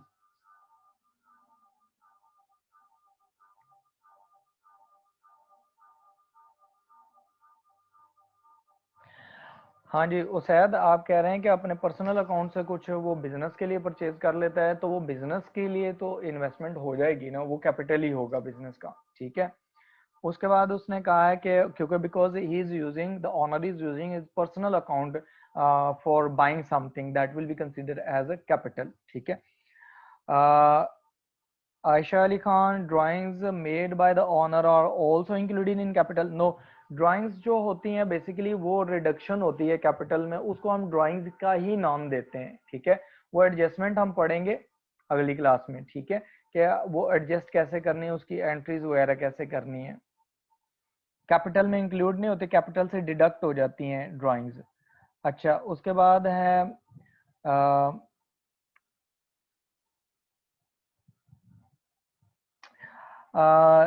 जन्नत Salim, she Singh that sir trade receivable और पेएबल की कंडीशंस सेम होंगी। Conditions का same मतलब यही है कि कंडीशन लाजमी नहीं है कि अगर आपने पैसे किसी को सेल किए हैं गुड्स कस्टमर को क्रेडिट पे, तो आप उसे कहें कि 20 डेज में पेमेंट करनी है, तो आप परचेज करें तो वो भी आपको 20 डेज का क्रेडिट दे दे। वो हो सकता है आपको इससे ज्यादा भी दे सकता है, कम भी दे सकता है, कंडीशन डिफरेंट हो सकती हैं, लेकिन हैं दोनों ही करंट एसेट्स और करंट लायबिलिटीज में आते हैं दोनों। ठीक है। उसके बाद उसामा हाशमी, अगर हम साइड बिजनेस में इन्वेस्ट करें मींस टू से कि शेयर्स बाय करें तो शेयर्स एसेट्स होंगे। अच्छा देखें उसामा, अगर आप बिजनेस है ना उसामा हाशमी, अगर आप किसी एक बिजनेस है आपका और आपका बिजनेस के थ्रू किसी और बिजनेस में इन्वेस्टमेंट करते हैं, तो वो आपके एसेट्स ही कहलाते हैं। वो जो इन्वेस्टमेंट होगी आपकी किसी और बिजनेस में, that is considered as an asset. ठीक है। अच्छा, उसके बाद कौन है मोहसन अली, एसेट्स हमने कंसीडर कर लिए। एसेट्स जो होते हैं ना, वो हमारे पास ये है कि एसेट्स जो हैं वो बेसिकली ये है कि आपके ऑनरशिप होती है, जो बिजनेस की ऑनरशिप में चीज़ें होती हैं, those are known as assets. ठीक है। उनको हम करंट और नॉन करंट में डिवाइड कर लेते हैं। करंट एसेट्स जो होते हैं वो शॉर्ट टर्म होते हैं, विद इन अ ईयर वो यूज हो जाते हैं, और जो नॉन करंट एसेट्स होते हैं फॉर लॉन्ग टर्म पीरियड होते हैं, उनसे बेनिफिट हम 1 साल से ज्यादा अरसा के लिए लेते हैं। ट्रेड पेएबल्स, अक्सा मुश्ताक, जो ट्रेड पेएबल्स हैं वो आपकी लाइबिलिटीज होती हैं। ये आपके बेसिकली क्रेडिट सप्लायर्स हैं, आप जिनसे आपने सेल करने के लिए गुड्स, आपकी इंटेंशन ये है कि आप एक गुड्स आगे सेल करेंगी और आपने किसी से परचेज कर ली। फॉर एग्जांपल देखें, अगर आपका बिजनेस जो है ना वो रिटेल शॉप का है और आपने किसी से शुगर बैग्स ले लिए, और शुगर बैग्स अगर आपका इंटेंशन है कि आप कस्टमर को सेल करेंगे, और लेकिन अगर आपने वो क्रेडिट पे ले लिए हैं, तो वो जो है वो आपका ट्रेड पेबल्स हो जाएगा। ठीक है। और के good then Mohammad Sadid Hussain, repeat the inventory. अच्छा सादिद, जो इन्वेंट्री है ना उसका ये है कि ये आपके करंट एसेट्स होते हैं, ये अनसोल्ड गुड्स होती हैं कि eight the end of the period आपके पास बच गई, आपने इनको सेल कर देना है। क्रेडिट और इंटरेस्ट में डिफरेंस बता दें। हसन इरफान, क्रेडिट और इंटरेस्ट में, इंटरेस्ट बेसिकली ये होता है कि आपने सूद, जिसे हम कहते हैं इन अदर वर्ड्स इन हमारी लैंग्वेज में सूद कहते हैं। क्रेडिट का मतलब है कि आपने उधार पे कोई चीज ले ली है। ठीक है, that is known as credit. ठीक है। और जो इंटरेस्ट है वो आप जो लोन वगैरह लेते हैं उस पे आपने पेमेंट जो करनी होती है extra, that is known as interest. Abrar Jiwani drawings जो होती हैं बेसिकली अभी हमने पढ़ी भी नहीं है, लेकिन ड्राइंग्स ये होती हैं कि जो ऑनर बिजनेस में कैपिटल लेके आता है और बाद में वो विड्रॉ कर लेता है, that is known as drawing. ठीक है। डेफिनेशंस या मियां उमर, डेफिनेशंस बेसिकली याद रखने की जरूरत नहीं है, आपने कॉन्सेप्ट्स याद रखने हैं इसमें। मोहम्मद फारूक आपका क्वेश्चन मैंने नहीं देखा, मैं चेक कर लेता हूँ, आप दोबारा उसको टाइप कर दें क्वेश्चन को। आयशा मुनीर सर लाइबिलिटी का थोड़ा सा बदल, अच्छा लाइबिलिटीज बेसिकली आयशा मुनीर ये होती हैं कि आपने जो क्रेडिट पे चीज़ें ले ली हैं, या आपने बैंक से लोन ले लिया, या बैंक से आपने एक्स्ट्रा पैसे निकलवा लिए हैं, those are known as liabilities. ठीक है। या आपने किसी से क्रेडिट पे कोई काम करवा लिया, अभी पेमेंट नहीं की, that is known as liability. ठीक है। उसके बाद है आपका क्वेश्चन हो गया, नहीं ये कोई है एक स्टूडेंट, अपना नेम तो नहीं उन्होंने लिखा हुआ, लेकिन वो कह रहे हैं कि एसेट्स और कैपिटल सेम होते हैं। नहीं नहीं, एसेट्स और कैपिटल सेम नहीं होते। कैपिटल जो होती है इन्वेस्टमेंट बाय द ओनर्स होती हैं। ठीक है। और एसेट्स जो होते हैं वो goods owned by the business होते हैं। मोहम्मद यजदान, गुड्स का मतलब होता है कोई भी चीज़ आप जो रीसेल पर्पस के लिए परचेज करते हैं, आपका पर्पस ये होता है कि हम इसे सेल करेंगे और इससे पैसा कमाएंगे। Umar bin Imran says that the revenue income है sir, yes revenue is income. Manufacturing समझा दें सर हमाद। मैन्युफैक्चरिंग का मतलब ये, मैन्युफैक्चरर का मतलब ये होता है कि जो लोग चीज़ें परचेज करते हैं और फिर उनको डिफरेंट गुड में कन्वर्ट करते हैं ताकि वो कस्टमर को सेल कर सकें। ठीक है। Those are known, that is known as manufacturing. जैसे आप देखें, आप सिंपल पेपर परचेज करते हैं और फिर उसमें से उसकी बुक्स बना के सेल करते हैं, तो it means you are manufacturer. ठीक है।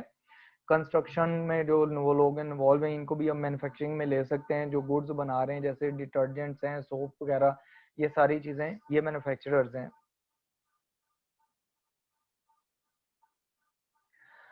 उमैर कह रहे हैं स्टॉक एक्सचेंज से आने वाली इनकम को भी बिजनेस इनकम कंसीडर करेंगे, लेकिन उसमें यह है कि अगर बिजनेस ने इन्वेस्टमेंट की हुई है और उस पर कोई प्रॉफिट आया तो वो कंसीडर होगी। ठीक है, income. Sufiyan is saying the profit, difference between profit and income.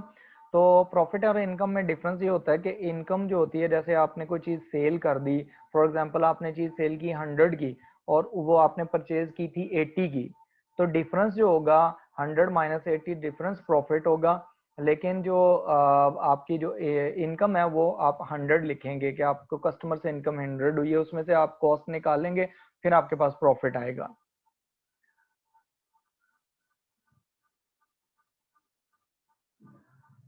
Qasim, books जो हैं आपको आईसीएमए भी प्रोवाइड करेगा, इनकी भी बुक्स हैं, आप वो भी यूज कर सकते हैं। ठीक है।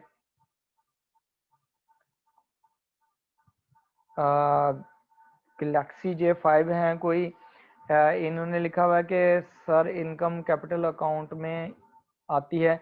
नो, अभी हम इनकम की ट्रीटमेंट्स पढ़ेंगे, आप जैसे इसको समझें क्या क्या चीज़ें इनकम में आती हैं, फिर जब हम इसके आगे पढ़ते जाएंगे फर्दर तो मैं आपको बताता जाऊंगा कि ट्रीट कहाँ करना है। ठीक है। अलीशा नयानी से गुडविल भी इनकम होती है? नहीं, गुडविल आपका एसेट होता है अलीशा, गुडविल आपका नॉन करंट एसेट होता है, इंटेंजिबल। हाँ जी, Umair bin Imran, you can say this that the revenue को आप इनकम भी कह सकते हैं। ठीक है।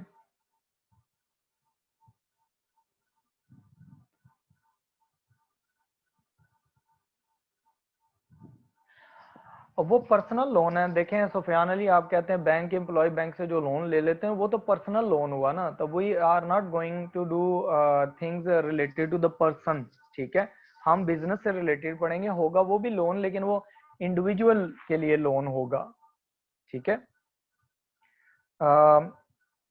एक क्वेश्चन है, फिनिश गुड्स जो होती हैं, फिनिश गुड्स वो चीज़ें होती हैं जो आप फाइनल कस्टमर को सेल करते हैं। जैसे आप टी बैग्स लेने चले जाएं, वो फिनिश गुड्स हैं।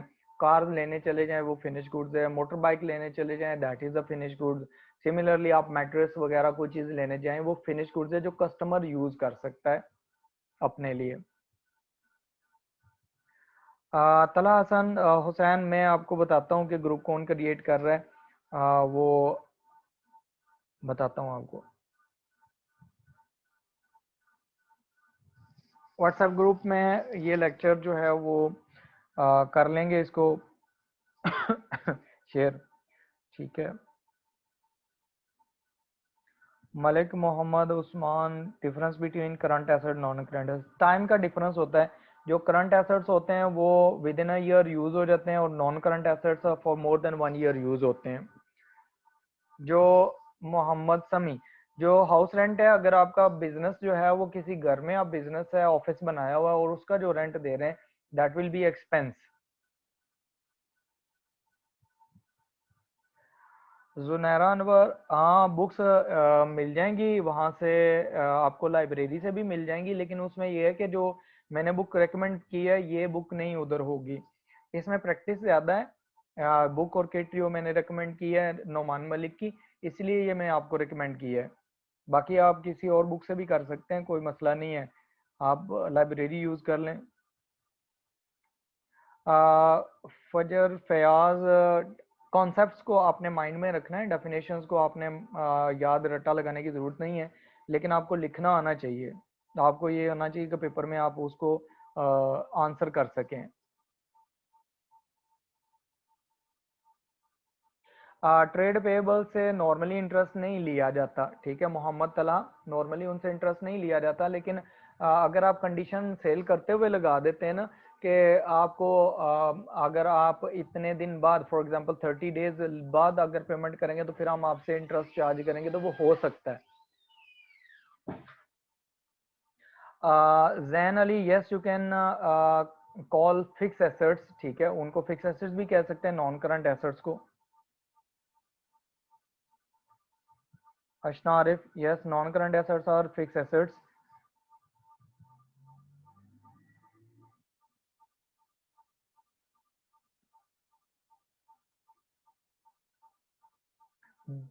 हाँ जी, उसामा हाशमी, जो आप किसी को लोन देते हैं वो आपका एसेट होता है, ठीक है, जो आपको किसी को प्रोवाइड करते हैं।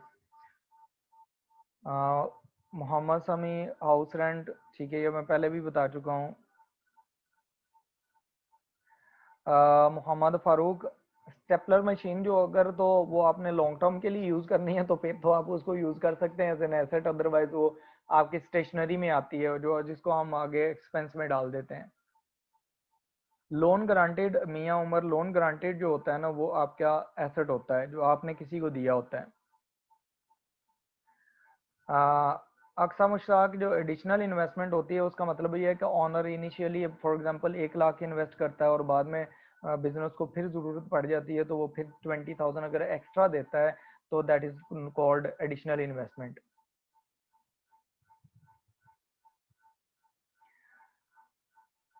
गुडविल एसेट होता है, इनकम नहीं होती, ठीक है। अभी आप लोग अपने क्वेश्चंस जो हैं, आप लोगों के क्वेश्चंस तकरीबन एड्रेस हो चुके हैं, ठीक है। अगर किसी को कोई मसला हुआ तो वो फिर उसमें कर सकता है, व्हाट्सएप कर सकता है, ठीक है। तो मैं आपको अपना कॉन्टैक्ट नंबर भी दे देता हूँ यहाँ पर, आप उसमें कर लें।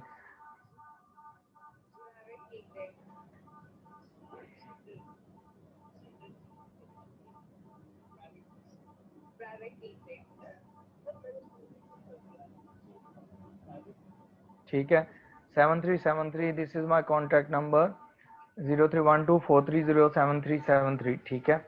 आपको अगर कोई प्रॉब्लम हो तो आप मुझसे पूछ सकते हैं, ठीक है, अगर वो बाकी आप उधर पूछ लें इस कॉन्टैक्ट नंबर पे, ओके।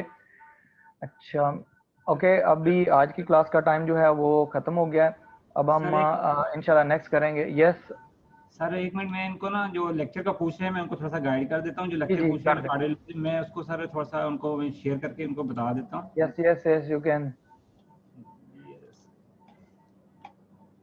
ये स्टूडेंट आप आईसीएमपी वर्ल्ड पे अब लॉगिन होंगे, ठीक है। ये मैं दोबारा आपके सामने लॉगिन करवा के दिखा देता हूँ।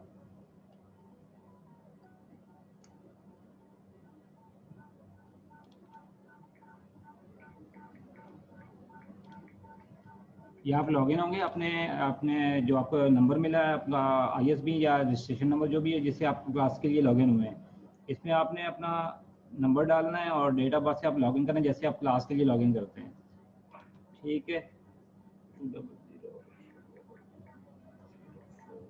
200 जैसे आप लॉगिन करेंगे तो आपके पास ये आपका पूरा डैशबोर्ड खुल जाएगा। उसके ऊपर देखिएगा आपके पास सब्जेक्ट लिखा हुआ, आगे व्यू लिखा हुआ है। व्यू में आप जैसे क्लिक करेंगे इसमें आपके इन टीचर के भी और जो पहले टीचर पढ़ा रहे हैं उनके लेक्चर, सबके लेक्चर पढ़े हुए होंगे यहाँ पे। जैसे आप व्यू करेंगे सारे लेक्चर वहाँ पे पढ़े हैं, आप उसको व्यू करेंगे तो आपके पास लेक्चर खुल जाएगा और लेक्चर आप प्ले करके आप उसको पूरा जो है ना वो सुन सकते हैं, रिपीट सुन सकते हैं, आपके पोर्टल पे ही पड़ा हुआ है। बेसिक अकाउंटिंग इक्वेशन है A is equals to L plus C। ठीक है स्टूडेंट, ये आपके पोर्टल पे ही है और आपके पोर्टल पे जैसे डैशबोर्ड में जाते हैं तो आपके सामने सब्जेक्ट लिखे आ रहे हैं, रिकॉर्डेड लेक्चर लिखा आ रहा है और नीचे सब्जेक्ट लिखे आ रहे हैं। वहाँ पे व्यू में जाएंगे तो आपके सब सब्जेक्ट्स के आपको लेक्चर व्यू हो जाएंगे। ठीक है sir. Okay. Okay, sir. Thank you. Okay sir, अल्लाह हाफिज़। Okay, sir. Allah Hafiz. Allah Hafiz. Take care.